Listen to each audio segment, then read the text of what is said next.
Hello everyone, good morning. Welcome to the lecture of Water Resource Engineering. In the last lecture we have started this unit hydrograph topic. We have seen a unit hydrograph, limitations of a unit hydrograph.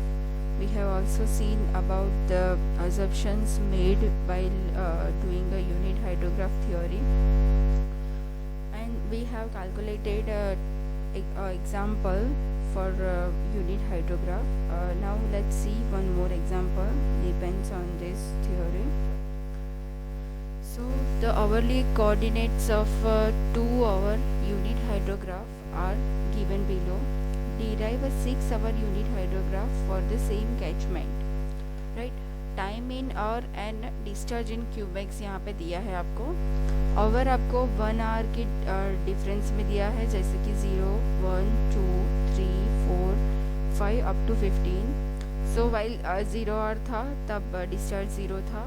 1 our के बाद वो था 1.2, 2 our के बाद था 2.9, 3 our के बाद था 5.2, 4 आवर के बाद ये था 8.2, 5 आवर के बाद था 10, 6 आवर के बाद था 9.2, 7 आवर के बाद था वो 7.7, 8 आवर के बाद था 6.5, 9 आवर के बाद था 5.2, 10 आवर के बाद था 4.2, 11 आवर के बाद ये है 3.1, और आफ्टर 12 आवर डिस्चार्ज है 2.3, after 13 our 1.5, 14 hour it's 0.7, and at 15 hour it's 0.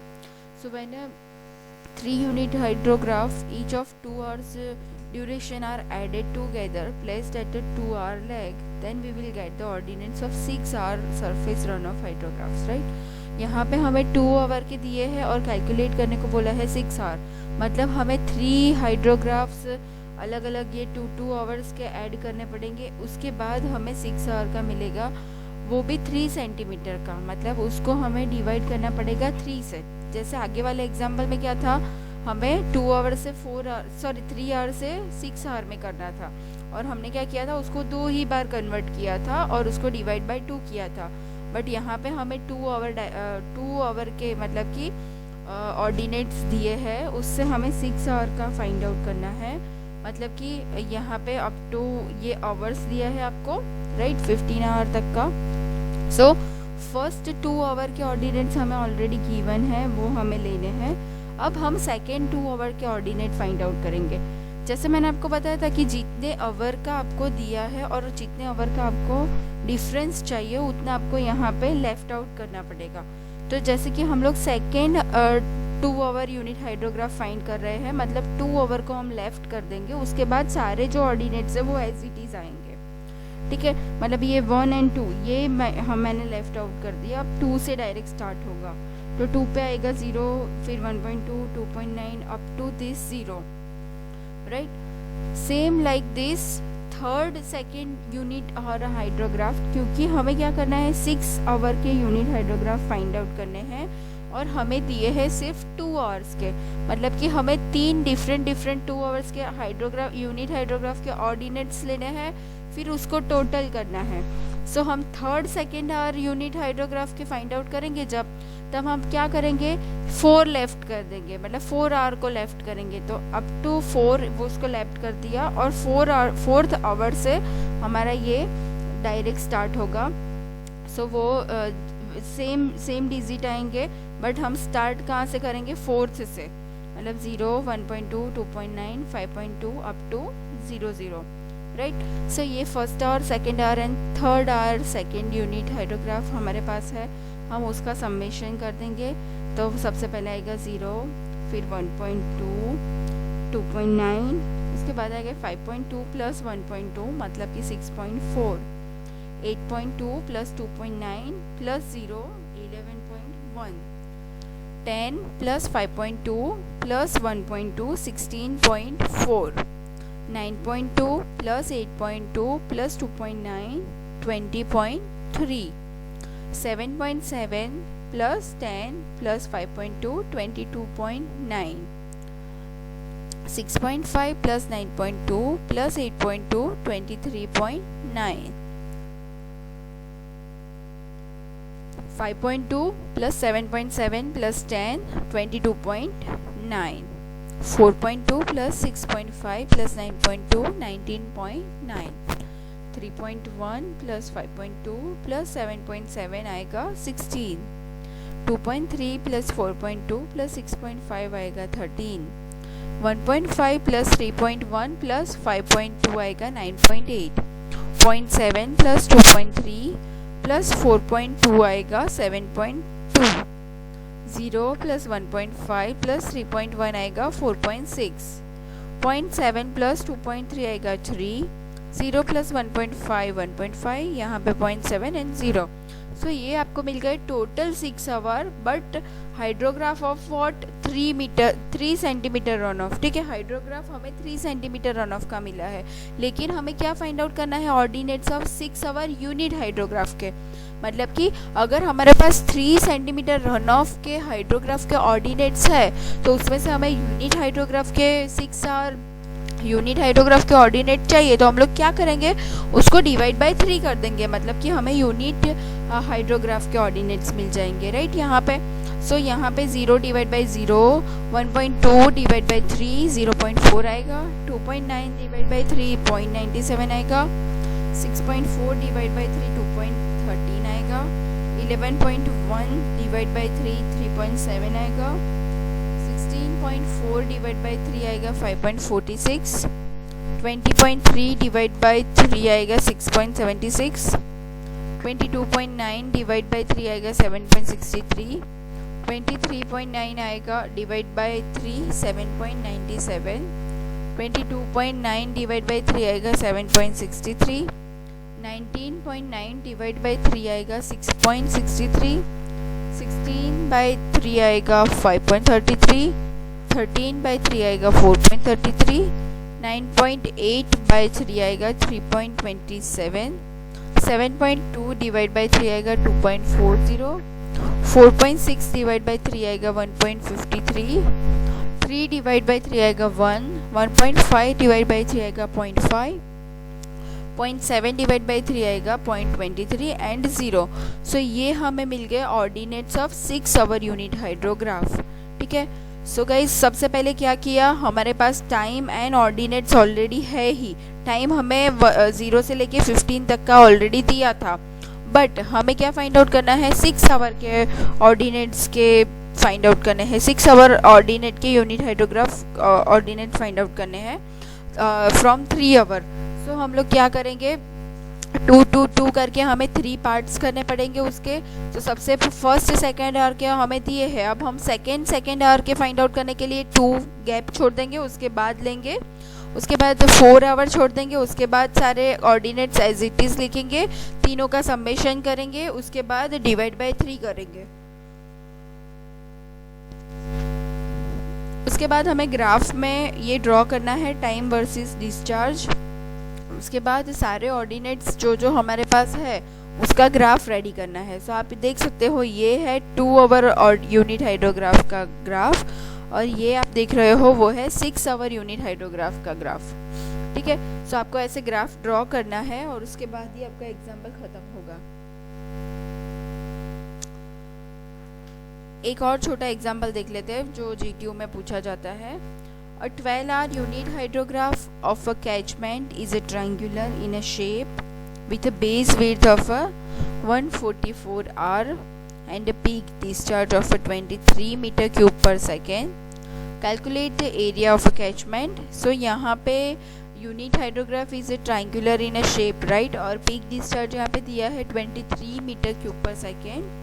Base width आपको दी है 144 r. Volume represented by area अगर फाइंड आउट करना है तो volume of 1 centimetre depth over the catchment पहले देखना पड़ेगा. तो volume area of a catchment into 1 centimetre से मल्टीप्लाई करेंगे. So area of a unit hydrograph क्या होगा, so 1/2 into base into height is equal to area into 1/100, क्योंकि 1 centimetre का करना है. सो 1/2 इंटू बेस है 144, हाइट है 60 इंटू 60 और एरिया है हमारा 23.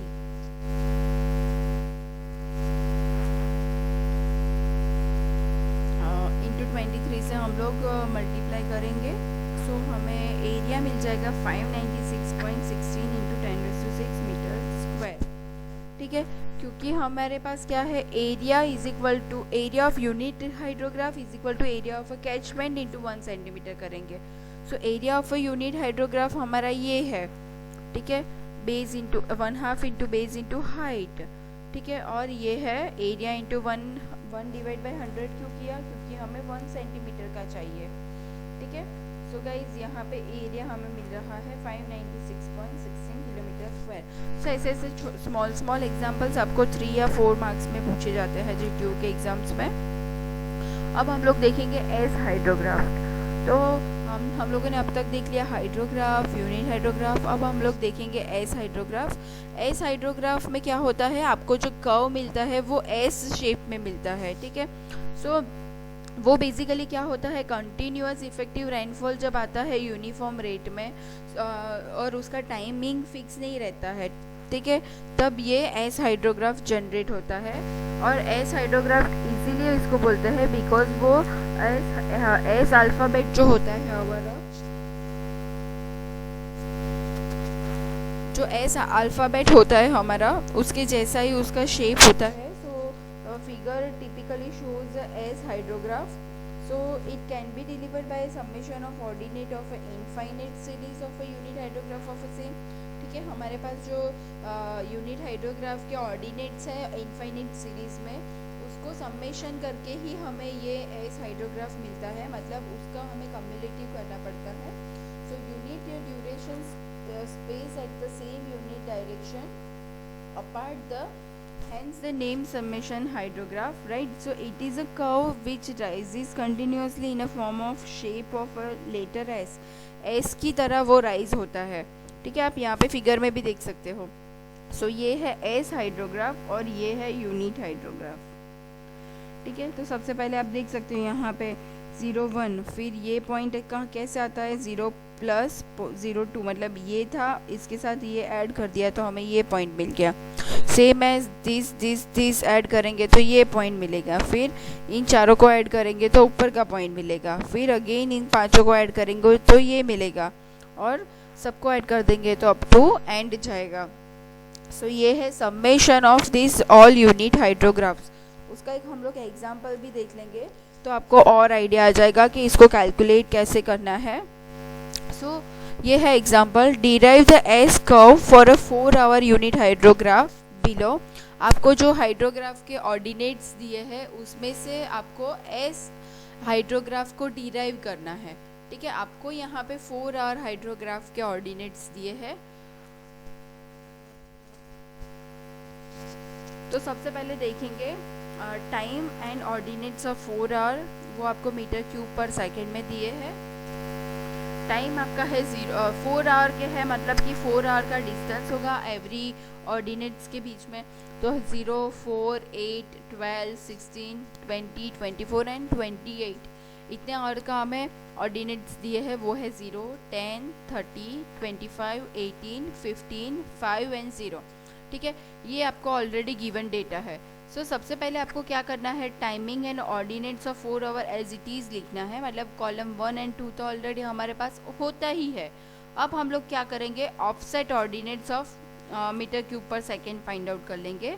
ऑफसेट ऑर्डिनेट मतलब कि उस सबसे पहला ऑर्डिनेट डैश रहेगा, फिर इन दोनों का समेशन करेंगे 0, इन दोनों का समेशन आएगा 10, 10 + 30 40, 40 + 25 65, 65 + 18 आएगा 83, 83 + 10 आएगा 93, 93 + 5 आएगा 98। सो आपको मिल गए ऑफसेट ऑर्डिनेट्स। अब हमें क्या करना है, सेकेंड एंड थर्ड का समेशन करना है, मतलब कॉलम सेकेंड और कॉलम थर्ड इन दोनों को हमें प्लस करना है। तो जैसे कि सबसे पहले देखिए कॉलम सेकेंड में 0 0 0 0 रहेगा, 10 + 0 10 आएगा।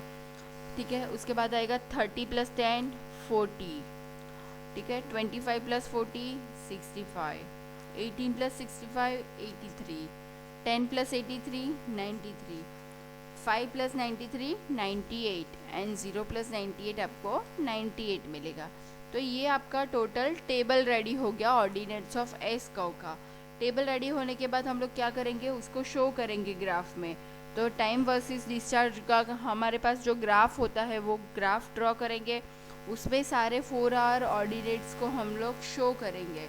ठीक है, जितने भी ऑर्डिनेट्स आपको दिए हैं वो हम लोग यहाँ पे शो करेंगे। सो टाइम वर्सेस डिस्चार्ज का आपको ग्राफ मिल जाएगा। और आप देख सकते हो कि ये जो यूनिट हाइड्रोग्राफ है वो आपको माउंटेन शेप में दिख रहा है, और ये जो S4 एस हाइड्रोग्राफ है वो आपको एस कर्व शेप में दिख रहा है। ठीक है, सो गाइज यहाँ पे आपका हाइड्रोग्राफ एंड हाइटोग्राफ एनालिसिस वाला चैप्टर ख़त्म होता है। हम लोगों ने ये चैप्टर में रन ऑफ के बारे में पढ़ा, फैक्टर्स अफेक्टिंग रन ऑफ पढ़ा, और उसके बाद हम लोगों ने ये हाइड्रोग्राफ वाली थियोरी ली थी। हाइटोग्राफ भी आप लोगों ने देख लिया कि हाइटोग्राफ किसको बोलते हैं। ठीक है, हाइटोग्राफ किसको बोलते हैं, इंटेंसिटी वर्सेस रेनफॉल का जो हम लोग प्लॉट करते हैं, ठीक है, ग्राफिकल रिप्रेजेंटेशन, उसको बोलेंगे हम लोग हाइटोग्राफ्ट। और हाइड्रोग्राफ में क्या होता है, टाइम वर्सेस डिस्चार्ज। ठीक है, टाइम वर्सेस डिस्चार्ज का हम लोग जो ग्राफ बनाते हैं उसको हम लोग बोलते हैं हाइड्रोग्राफ। हम लोगों ने रन ऑफ भी देख लिया। रन ऑफ किसको बोलते हैं कि जो हाइड्रोलॉजिकल साइकिल के अकॉर्डिंग टू प्रेसिपिटेशन होता है और जो पानी फ्लो होता है, तो वो पानी में से आधा पानी इनफिल्ट्रेट होता है, आधा पानी इवेपोरेट होता है। ठीक है, सो इनफिल्ट्रेट इवेपोरेशन होने के बाद जो एक्सेस वाटर होता है वो ग्राउंड पे मूव करता है, ग्राउंड पे या फिर अंडरग्राउंड में। सो वो जो पानी है उसको हम लोग बोलेंगे रन ऑफ। और रन ऑफ के फैक्टर्स अफेक्टिंग देख लिए, तो वो रन ऑफ को कौन से फैक्टर्स अफेक्ट करते हैं, जैसे कि precipitation, shape and precipitation characteristics. ठीक है, सबसे मेन इम्पोर्टेंट फैक्टर है। Shape and size of a catchment, topography भी अफेक्ट करता है, geological characteristics of catchment affect करता है, मेट्रोलॉजिकल कैरेक्टरिस्टिक्स होती है, कैरेक्टर ऑफ कैचमेंट सरफेस होता है, स्टोरेज कैरेक्टरिस्टिक्स ऑफ कैचमेंट होता है। सो ये जो सारे फैक्टर्स है वो अफेक्ट करते हैं। उसके बाद हम लोगों ने रन ऑफ को कैलकुलेट कैसे करते हैं वो सारी मेथड्स देखी थी, जिसमें एम्पेरिकल फार्मूला मेथड थी, इनफिल्ट्रेशन मेथड थी, unit hydrograph and rational method. So ये जो यूनिट हाइड्रोग्राफ मेथड है उसमें हम लोगों ने देखा कि हाइड्रोग्राफ सबसे पहले किसको बोलते हैं, तो variation of discharge versus time जो होता है ग्राफ शो होता है उसको हम लोग बोलते हैं हाइड्रोग्राफ। और यूनिट हाइड्रोग्राफ किसको बोलते हैं, तो 1 सेंटीमीटर रन ऑफ जो बताते हैं यूनिट टाइम में, वो जो रन ऑफ होता है उसको बोलेंगे यूनिट हाइड्रोग्राफ। ठीक है, वो 1 सेंटीमीटर रन ऑफ रिप्रेजेंट करता है। यूनिट हाइड्रोग्राफ के ऑब्जर्प्शंस देख लिए हम लोगों ने, उसकी लिमिटेशंस देख ली और वो कहाँ पे यूज़ होता है। बेसिकली यूनिट हाइड्रोग्राफ हम लोग क्यों यूज़ करते हैं, सो हम लोगों ने लास्ट लेक्चर में ही देखा था कि अगर हमें सबसे पहले तो फ्लड का फोरकास्टिंग करना है, ठीक है, सो फ्लड का फोरकास्टिंग करना है तो हम लोग क्या करेंगे, यूनिट हाइड्रोग्राफ का यूज़ करेंगे। और हम लोग कोई हाइड्रोलिक डिज़ाइन कर रहे हैं, ठीक है, कोई हाइड्रोलिक स्ट्रक्चर की डिज़ाइन, तो उसके लिए हम लोग यूनिट हाइड्रोग्राफ का यूज़ करेंगे। सो बेसिकली हम लोगों ने ये यूनिट हाइड्रोग्राफ वाली थियोरी लास्ट लेक्चर में ही देख ली थी। और आज के लेक्चर में हम लोगों ने देखा कि यूनिट हाइड्रोग्राफ का एग्जाम्पल कैसे सॉल्व होता है, जो हम लोगों ने एक एग्जाम्पल लास्ट लेक्चर में देखा था, एक एग्जाम्पल आज हमने फिर से देख लिया। सो आई होप कि आप लोगों के डाउट्स क्लियर हो गए होंगे कि कैसे यूनिट हाइड्रोग्राफ ड्रॉ करना है। जैसे कि आपको कोई पर्टिकुलर ईयर का दिया है और आपको अनदर ईयर का ड्रॉ करना है तो आप कैसे करोगे। अगर कोई भी डाउट है, दिक्कत है, तो आप मुझे कॉल करके या पर्सनली भी पूछ सकते हो। उसके बाद हम लोगों ने एस हाइड्रोग्राफ के बारे में देखा। एस हाइड्रोग्राफ यूनिट हाइड्रोग्राफ से कैसे डिफरेंट है, क्योंकि यूनिट हाइड्रोग्राफ माउंटेन शेप में होता है and S hydrograph S form में होता है, इसीलिए उसको एस हाइड्रोग्राफ बोलते हैं। ठीक है, एस हाइड्रोग्राफ कैसे ड्रॉ करते हैं यूनिट हाइड्रोग्राफ के ऑर्डिनेट से, उसका एक एग्जांपल हम लोगों ने देख लिया है। ये जो एग्जांपल्स मैंने आपको या आज करवाए हैं वो एग्जांपल जीटीयू के सिलेबस के हिसाब से है। जीटीयू एग्ज़ाम में ये सारे एग्जांपल्स जो है वो पूछे जाते हैं। सो अकॉर्डिंग टू दैट मैंने आपको ये सब करवाया है। आज का जो ये जो यूनिट नंबर 2 है वो यहाँ पे ख़त्म होता है। अगर आपके कोई डाउट्स है, कोई क्वेश्चंस है तो आप मुझे पूछ सकते हो। Thank you so much everyone for listening this lecture.